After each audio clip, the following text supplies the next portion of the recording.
যাচ্ছি। তাহলে তো নিশ্চয়ই খুব জাঁকজমকের সাথে বিবাহ হচ্ছে আর সমাজে সব রীতিনীতিগুলো পুঙ্খানুপুঙ্খভাবে পালন করার চেষ্টা করছেন। জি মৌলানা সাহেব, তা যা আপনি বলেছেন, বিয়ে তো ধুমধামের সাথেই হয়, যাতে প্রতিবেশীর মেয়েরা বউয়েরা এসে নাচ গান করে, আনন্দ উপভোগ করে, আরো কত কি।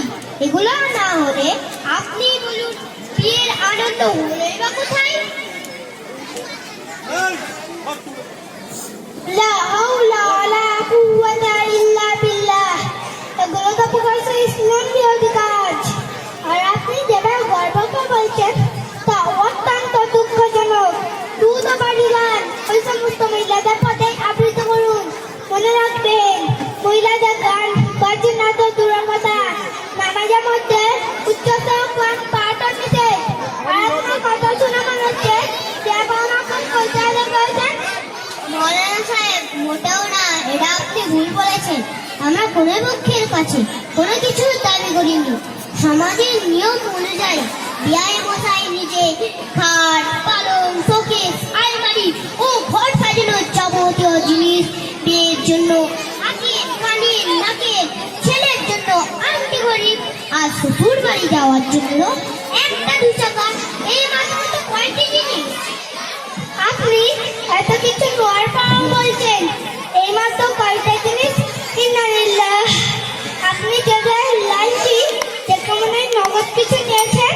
ছেলের ছোটবেলা থেকে লালন পালন, লেখাপড়ার খরচ ভাবো 2 লাখ মাত্র।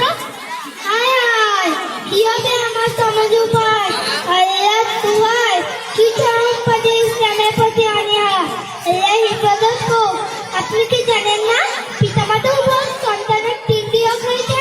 তার মধ্যে একটি হলো সন্তান বয়স্ক হলে চিন্তা বিবাহ ব্যবস্থা আপনি সেই অজিবাদ টাকা বের করছেন। এটা তো ভুল হলো। মৌলানা সাহেব, আপনি আমার উপর অপমান লাগাচ্ছেন। আমি আমার জীবন দশায় কখনো কারোর কাছ থেকে ঘুষ খাইনি। আমার পক্ষে এখানে থাকা সম্ভব নয়, আমি চললাম। আহা, আপনি রাগ করবেন না, ধৈর্য ধরুন। আচ্ছা, আপনি তো ভেবে বলেন তো, তখন আপনি কোনো থানায় যান আপনার কোনো সমস্যা সমাধানের জন্য। আপনি নিশ্চয়ই লক্ষ্য করেছেন কিছু অফিসার সাহেব আপনার কাছ থেকে উপরন্ত টাকা আদায় আপনার সমস্যার সমাধানের জন্য তৈরি নেন। আচ্ছা আপনি একটু ভেবে উত্তর দিন তো, এই টাকা নেওয়াটা কি হারাম করে নয়? মৌলানা সাহেব, আপনি ওই হারাম করতে কথা আর বলবেন না। ওই উপরন্ত টাকাটা হারাম না তো অন্য কিছু, সে তো পাগল পর্যন্ত জানে। মৌলানা সাহেব, এই কিছুদিন আগে আমার একটা জমির বিবাদ নিয়ে থানায় যায়। বড়বাবু বিল নিয়ে গিয়ে বুঝেছিলেন 20,000 দিলেই সমাধান। আর সরকার এদেরকে আমাদের এই সমস্যা সমাধানের জন্য চাকরি দিয়েছে।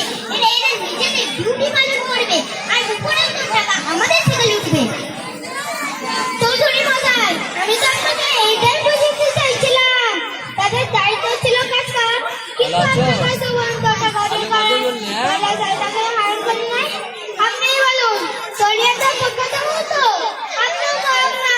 সন্তানের বিবাহে ব্যবস্থা অপরিহার্য ছিল, সুতরাং আপনিও যেখানে প্রমাণ টাকা নেন, হাজার সামান নেন ইত্যাদি, সেগুলো কি হারাম করি নয়, ঘুষখোরি নয়?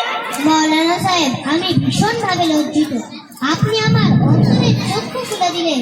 আমি কখনো বিষয়টা এইভাবে ভাবিনি। সত্যি, এটা মেয়ের পক্ষের উপর বিরাট বড় জুলুম, অত্যাচার, যা আমাদের সমাজে যুগ যুগ ধরে চলে আসছে। আমি আজ সকলের সামনে এই গুনাহ থেকে তওবা করছি এবং প্রতিজ্ঞা করছি আমার সকল সন্তানের রাসূলের সুন্নাত অনুযায়ী বিবাহ করতে করব এবং সকলের কাছে পর্যন্ত নিবেদন করছি আপনারাও রাসূলের সুন্নাত অনুযায়ী হন।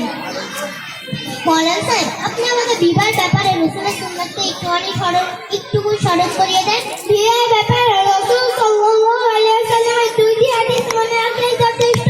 রাসূল সাল্লাল্লাহু আলাইহি ওয়াসাল্লাম বলেছেন, সবথেকে বরকতময় বিবাহ হলো যাতে কম খরচ হয়, যেন না থাকে বরযাত্রী আর না থাকে কোনো ঝামেলা। রাসূল সাল্লাল্লাহু আলাইহি ওয়াসাল্লাম বলেছেন, বিয়ের ব্যাপারে দিনদারিকে প্রাধান্য দাও। আপনি আমার জন্য দোয়া করবেন, আমি যেন রাসূলের হাদিস প্রতি আমল করতে পারি। আসসালামু আলাইকুম ওয়া রাহমাতুল্লাহ।